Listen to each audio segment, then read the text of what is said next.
அனைவருக்கும் வணக்கம். ஒரு தனி மனிதனின் வளர்ச்சி, ஒரு தெருவின் வளர்ச்சி.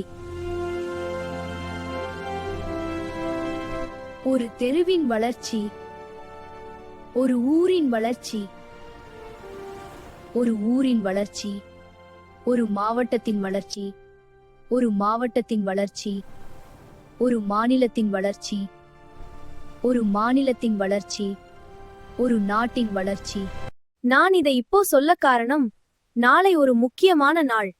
நமக்காக வேலை செய்யவும் நம்மை வழிநடத்தவும் போகும் நமது பிரதிநிதியை தேர்ந்தெடுக்கும் நாள். ஆகவே உங்கள் வாக்கை சாதி மதம் தாண்டி சரியான, நேர்மையான மற்றும் திறமையான நபருக்கு செலுத்துங்கள். நமது வாக்கு நமது உரிமை. மறக்காதீர்கள்.